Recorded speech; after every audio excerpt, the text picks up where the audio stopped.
Kilo de Ciencia, un podcast de cienciaes.com con Jorge Laborda Fernández.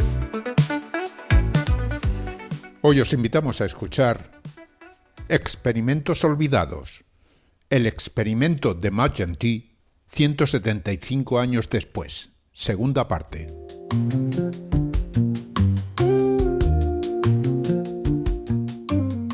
Buena ciencia, amigas y seguidores de Kilo. Un saludo cordial de Jorge Laborda. En el episodio anterior de Kilo de Ciencia in Memoriam, el doctor Francisco Grande-Cobian nos explicó unos experimentos pioneros realizados por el médico y fisiólogo francés Magendie.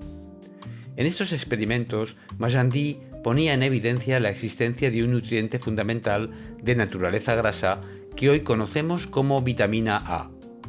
Además, los experimentos indicaban que este componente necesitaba también de nutrientes proteicos para resultar eficaz, ya que la alimentación de perros exclusivamente con mantequilla, un alimento con abundante vitamina A, pero muy escaso en proteínas, conducía a la aparición de los mismos síntomas que los que se observaban en el caso de alimentar a estos animales exclusivamente con azúcar, que carece de esta vitamina.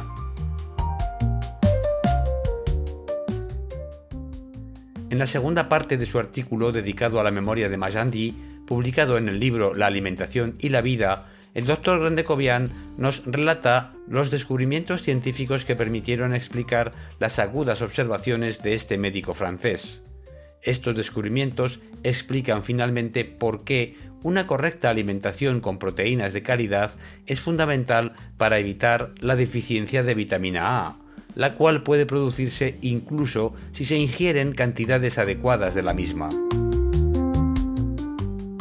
Os dejo con las más que curiosas explicaciones del doctor Grande-Cobian, pero tened en consideración que aunque son sus palabras, no es él quien os habla, sino solo su voz y su estilo, recuperados con el empleo de inteligencia artificial y con el trabajo y la colaboración de la Fundación Grande-Cobian, Ángel Rodríguez Lozano y quien nos habla.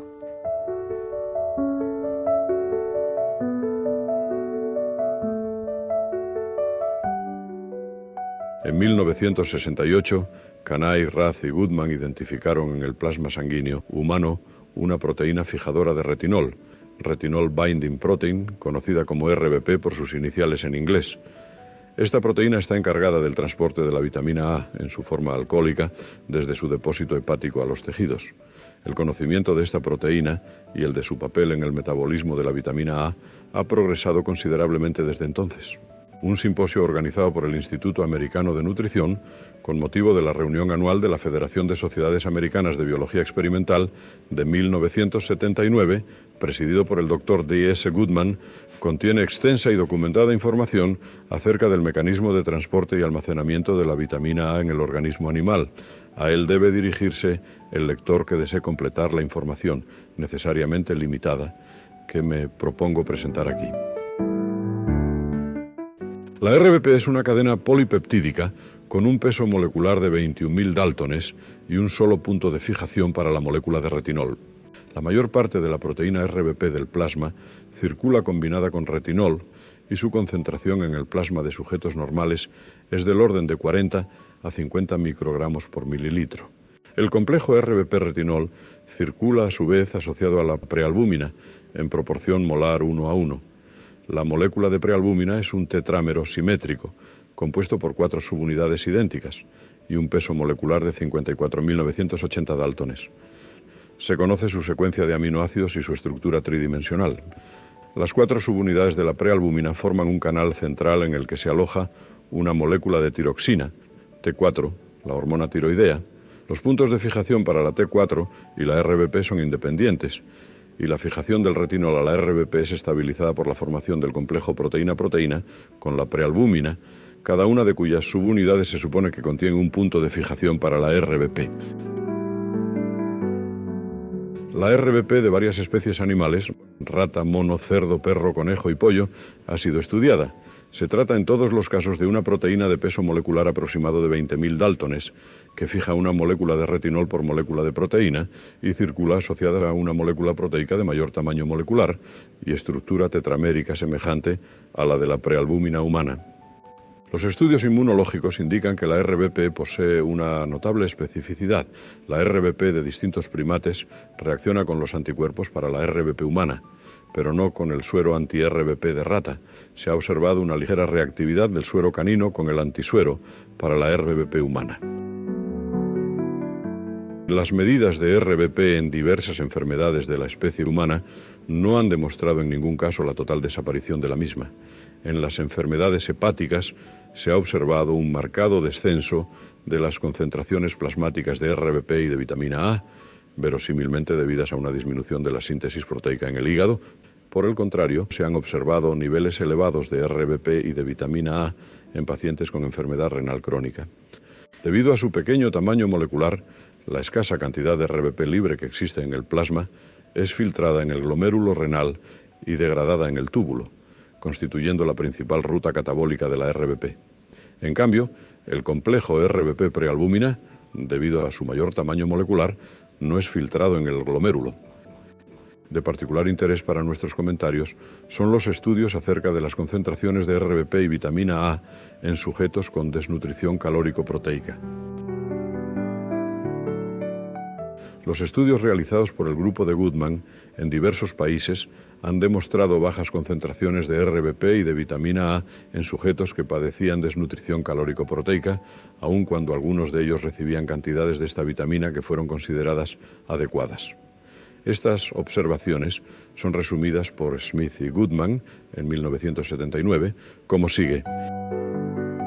En estos pacientes, los bajos niveles plasmáticos de vitamina A son el reflejo de un defecto en la liberación de RBP por el hígado debido a la producción defectuosa de la misma. En el estudio realizado en Egipto, por ejemplo, se seleccionaron niños que padecían malnutrición calórico-proteica, pero que no mostraban síntomas de deficiencia de vitamina A. Cuando se administró a estos pacientes una dieta rica en calorías y proteínas, pero no vitamina A, sus niveles plasmáticos de RBP y de vitamina A se elevaron, volviendo a la normalidad.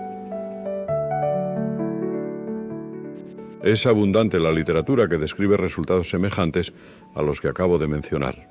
Así, el estudio de Olson en Tailandia, en 1975, muestra que los niños afectados de malnutrición calórico-proteica tienen bajos niveles plasmáticos de vitamina A, y que un 30% de ellos manifiestan signos de deficiencia de dicha vitamina. La concentración media de RBP en plasma era de 24 microgramos por mililitro en un grupo de niños con marasmo y de 13 microgramos por mililitro en un grupo de niños con kwashiorkor marasmático. Del mismo modo, el excelente estudio de Venkataswamy y colaboradores en 1977, en un grupo de niños con desnutrición calórico-proteica y manifestaciones de seroftalmia, demuestra la necesidad de administrar proteínas para normalizar la síntesis de RBP y el transporte de retinol. Los autores concluyen que estos niños necesitan la administración de proteínas que les permita sintetizar RBP antes de que el transporte de retinol pueda normalizarse. La experimentación animal ha demostrado que la calidad de las proteínas es también importante en cuanto respecta a su capacidad para inducir la síntesis de RBP. Las ratas alimentadas con una dieta pobre en proteínas que contenía proteína de soja y suficiente cantidad de vitamina A mostraron una reducción del 10% en la RBP circulante. Las alimentadas con una dieta semejante, conteniendo proteína de arroz, mostraron una reducción del 32%. La proteína de arroz, suplementada con lisina y metionina, permitía el restablecimiento de los niveles normales de RBP. No creo necesario añadir más para justificar la creencia de que el estudio de Magendie, objeto de estos comentarios, no solo constituye el primer ejemplo conocido de la producción experimental de las lesiones oculares debidas a la carencia de lo que hoy llamamos vitamina A, consecutiva al consumo de una dieta desprovista de dicha vitamina. Es también un ejemplo de la producción experimental de tales lesiones en el animal alimentado con una dieta abundante en vitamina A, pero desprovista de proteínas. En este caso, como hemos visto, las manifestaciones oculares de avitaminosis A son explicables por un defecto en la síntesis hepática de la proteína transportadora de retinol, RBP, consecutiva a la falta de proteínas en la dieta. En resumen, pues, Magendie merece ser recordado por la producción experimental de avitaminosis A, 90 años antes de que ésta fuese producida por otros autores empleando dietas artificiales. Pero Magendie debe ser recordado también como el primer investigador cuyos estudios demostraron que es posible observar manifestaciones oculares de avitaminosis A en la deficiencia proteica, debidas a insuficiente síntesis de RBP. Y esto nada menos que 150 años antes de que pudiésemos comprender el delicado mecanismo regulador del transporte de dicha vitamina en el organismo animal. Es de notar que en la literatura referente al transporte de retinol no he encontrado mención alguna de la observación de Magendie. Tengo por seguro que el Dr. Goodman y sus colaboradores, quienes tan importante papel han desempeñado en el descubrimiento de la RBP y los mecanismos de transporte del retinol, no tendrán dificultad en admitir que su admirable obra tiene un precursor en el estudio de Magendie, hace 175 años. La obra de Magendie debe servir también para recordarnos, una vez más, el valor de los hechos bien observados, aunque no seamos capaces de explicar su mecanismo de producción en el momento en que la observación fue hecha. Y esto es todo cuanto quería contarles hoy. Muchas gracias por su atención.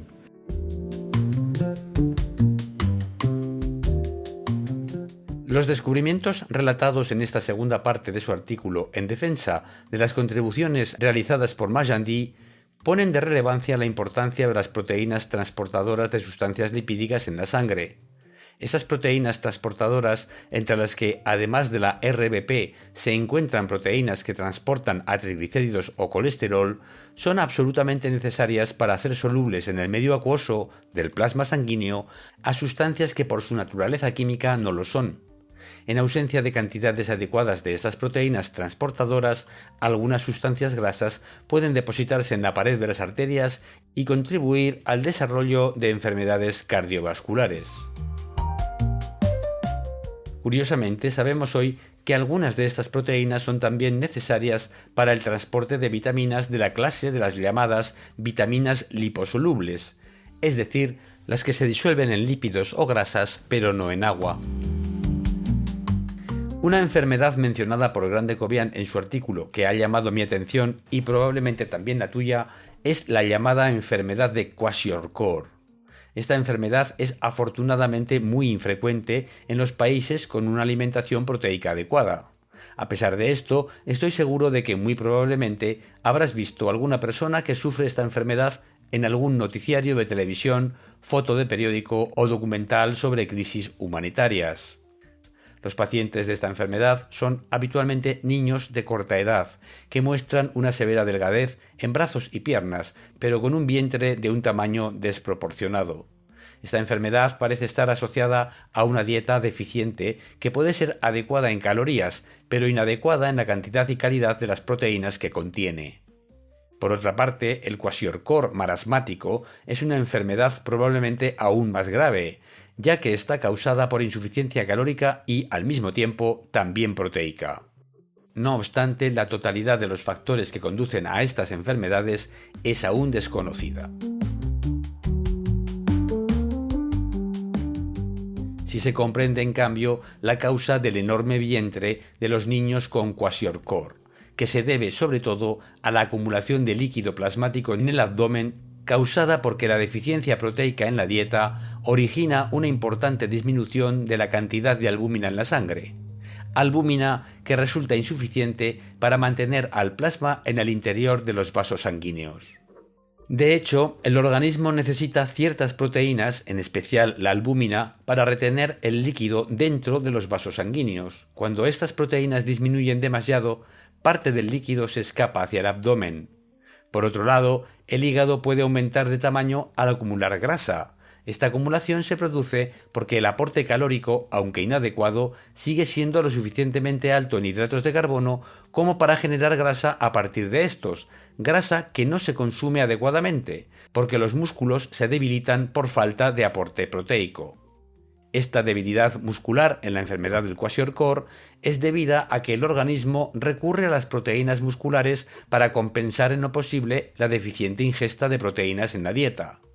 Aún así, esta compensación resulta insuficiente para conseguir que el hígado sintetice suficientes proteínas transportadoras de grasas en la sangre, lo que impide que éstas abandonen el hígado y pasen a la sangre para alcanzar otros órganos en los que serían utilizadas.